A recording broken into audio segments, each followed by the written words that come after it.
ناظرین، بحری بیڑے سے زیادہ خطرناک وہ ہتھیار ہیں جو اسے سمندر میں غرق کر سکتے ہیں۔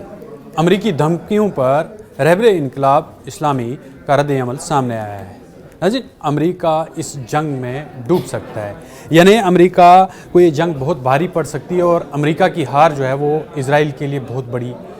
ناکامی ہوگی اور شاید اس کی موت بھی ہو جائے، کیونکہ ایک ریاست کی موت تب واقع ہوتی ہے جب اس کی جو پیچھے کھڑی طاقت جو ہے وہ ڈوب جاتی ہے۔ میں عرفان رینا اور آپ دیکھ رہے ہیں نیوز 18 کا ڈیجیٹل پلیٹ فارم۔ ناظرین، ایران کے جو سپریم لیڈر ہیں سید آیت اللہ علی خامنائی نے ایک بار پھر نہایت سخت اور دو ٹوک انداز میں امریکہ کو پیغام دے دیا ہے کہ اسلامی جمہوریہ ایران دباؤ، دھمکی یا طاقت کے زور پر جھکنے والا تو نہیں ہے۔ تبریز کی عوام کی تاریخی قیام کی سالگرہ کے موقع پر ہزاروں افراد کے اجتماع سے خطاب کرتے ہوئے انہوں نے حالیہ جنوری کے فسادات، امریکہ کی دھمکیوں، جوہری مذاکرات اور مغربی سیاست کی مبینہ کرپشن پر کھل کر بات کی ہے۔ رہبر انقلاب نے جنوری کے واقعات کا ذکر کرتے ہوئے کہا کہ اس فتنے میں جو شہید ہونے والے جو ہیں افراد ہیں ان کی کم تعداد تو نہیں ہے۔ ان کے بقول فتنہ برپا کرنے والے سرگنا عناصر اور وہ لوگ جنہوں نے دشمن سے پیسے اور اسلحہ لیا، ان کے علاوہ باقی سب ہمارے اپنے بچے تھے، چاہے وہ سیکیورٹی فورسز کے اہلکار ہوں، راہگیر ہوں یا احتجاج میں شریک عام لوگ، وہ سب اس قوم کا حصہ تھے۔ انہوں نے کہا کہ ہم ان سب کو ان کے جو جتنے بھی شہید ہوئے اس یہ جو ایک سازش رچی گئی تھی امریکہ کے جانب سے، ایک پورا ایک ماحول بنایا گیا تھا ایران کے اندر، ان میں جو سرگنا تھے یا جو احتجاج کرنے والے تھے یا فوجی اہلکار تھے یا جتنے بھی اس میں ملوث تھے اس احتجاج میں یا ایران کے اندر جتنی بھی موت واقع ہوئی ہیں، انہیں شہید قرار دیا اور انہوں نے کہا کہ ہم ان سب کے غم میں سوگوار ہیں اور اللہ سے ان کی مغفرت اور رحمت کی دعا کرتے ہیں۔ یعنی امریکی صدر کی دھمکیوں پر رد عمل دیتے ہوئے خامنائی نے طنزیہ انداز میں کہا کہ سنا ہے امریکہ صدر کہتے ہیں کہ ان کی فوج دنیا کی سب سے طاقتور فوج ہے، لیکن بعض اوقات دنیا کی سب سے طاقتور فوج بھی ایسا تمانچہ کھاتی ہے کہ پھر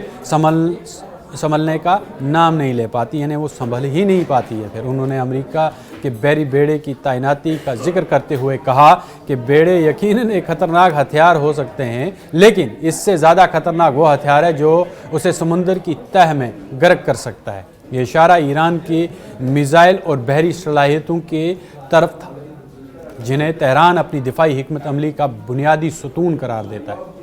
انہوں نے کہا کہ امریکی صدر اس کے بیان پر بھی تبصرہ کیا جس میں کہا گیا کہ 47 سال سے امریکہ اسلامی جمہوریہ ایران کو ختم نہیں کر سکا۔ خامنائی نے اسے ایک اعتراف قرار دیا کہ امریکہ نے، یعنی کہ جو یہ ایک بہت بڑی سپر پاور اپنے آپ کو کہلاتا ہے، میں ایک طاقت ہوں اور جس کے ساتھ میں کئی طاقتور ملک کھڑے ہیں، یعنی نیٹو کھڑی ہے اس کے ساتھ میں، یعنی کہ ڈونلڈ ٹرمپ نے یہ اعتراف کر لیا ہے کہ، اور امریکہ، یعنی کہ ڈونلڈ ٹرمپ کا اعتراف کرنا ہوا، یعنی کہ امریکہ نے اعتراف کر لیا ہے کہ 47 سال تک ہم اسلامی جمہوریہ ایران کو ختم نہیں کر سکیں۔ انہوں نے کہا کہ یہ ایک اچھی بات ہے کہ انہوں نے خود مان لیا ہے کہ وہ 47 سالوں میں ہمیں ختم نہیں کر سکے۔ میں کہتا ہوں آئندہ بھی نہیں کر سکو گے۔ مذاکرات کے حوالے سے جب ان سے بات چیت میں انہوں نے اس بات کا بھی ذکر کیا کہ کہا اگر کوئی فریق پہلے سے نتائج طے کر لے اور پھر مذاکرات کی بات کرے تو یہ حماقت ہے۔ ان کے مطابق اگر امریکہ یہ کہے کہ ہم بات چیت کریں گے لیکن نتیجہ یہ ہوگا کہ ایران کے پاس جوہری توانائی نہیں ہوگی تو ایسے مذاکرات کی کوئی گنجائش نہیں ہے۔ انہوں نے کہا کہ مذاکرات کا مطلب برابری کی بنیاد پر بات چیت ہے، نہ کہ دباؤ کے تحت شرائط منوائے جائیں۔ جوہری اور دفاعی پروگرام کے بارے میں انہوں نے بالکل واضح کر دیا کہ کسی بھی قوم کے لیے جو ڈیٹرنٹ، یعنی بازاری جو ایک بازدار قوت کا ہونا بہت ضروری ہے، یعنی کہ اس کے پاس ایک ڈیٹرنٹ ہونا ضروری ہے۔ اگر کوئی ملک اپنے دفاع کے لیے طاقت نہ رکھتا ہو تو وہ دشمنوں کے پیروں تلے کچلا جا سکتا ہے، اس لیے طاقت ہونا ضروری ہے۔ انہوں نے امریکہ کی اس تنقید کو مسترد کیا کہ ایران کے پاس فلاں قسم کے میزائل یا مخصوص رینج کے ہتھیار نہیں ہونے چاہیے۔ ان کے مطابق یہ ایرانی قوم کا اندرونی معاملہ ہے اور امریکہ کو اس میں مداخلت کا کوئی حق نہیں ہے۔ کتاب کے دوران انہوں نے یہ بھی کہا کہ مغربی دنیا کی سیاست پر بھی شدید انہوں نے تنقید کی کہ ایک بدنام جزیرہ کے معاملے کا حوالہ بھی دیا انہوں نے کہا کہ وہاں سامنے آنے والی بدعنوانی مغربی تہذیب اور لبرل جمہوریت کی حقیقت کو بے نقاب کر دیتی۔ ان کے مطابق مغربی رہنماؤں کی کرپشن کے بارے میں بہت کچھ سنا گیا ہے اور جو کچھ سامنے آیا ہے وہ شاید صرف ایک مثال ہے،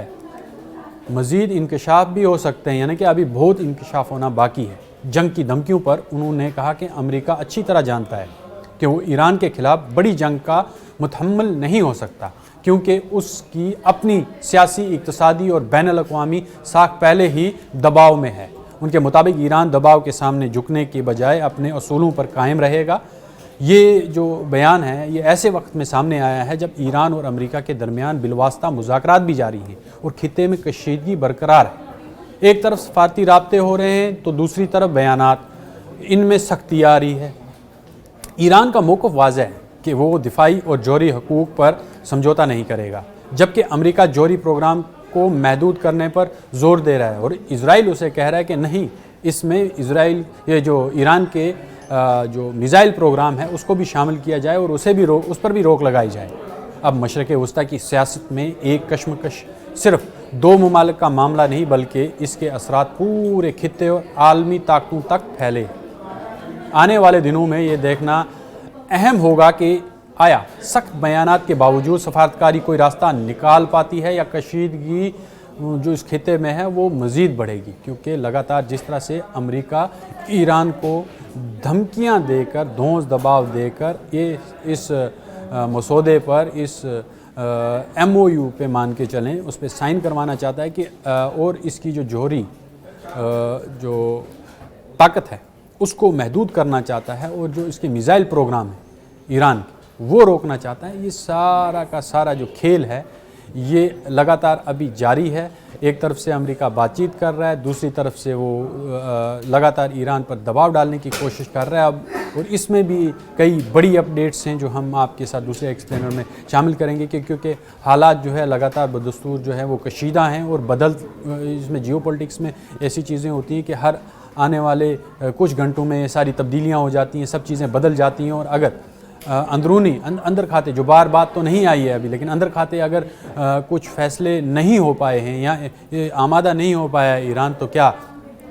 خطے میں جنگ کی تیاری لگاتار جاری ہے؟ کیا ایران کے ساتھ وہ ملک بھی اب آنا شروع ہو گئے ہیں اور اس کی طاقت جو ہے وہ بڑھتی جا رہی ہے؟ کیا امریکہ اب اس جنگ کو آگے مزید بڑھائے گا؟ کیا اس نے جس طرح سے اپنے بحری بیڑے لا کر تعینات کر دیے ہیں، تو کیا آپ سمجھتے ہیں؟ یہ اپنی کومنٹ باکس میں رائے لکھنا نہ بھولیں کہ آئندہ اس میں جو اپڈیٹس ہیں وہ کیا نکل کر آ سکتی ہیں۔ کیا امریکہ اور ایران کی جنگ دونوں ایک دوسرے کے دہانے پر ہیں؟ یہ آپ کمنٹ کر کے ضرور اپنی رائے بھی دیا کریں تاکہ ہم مزید جو ہے وہ اس پر آپ کو اپڈیٹ دیتے رہیں۔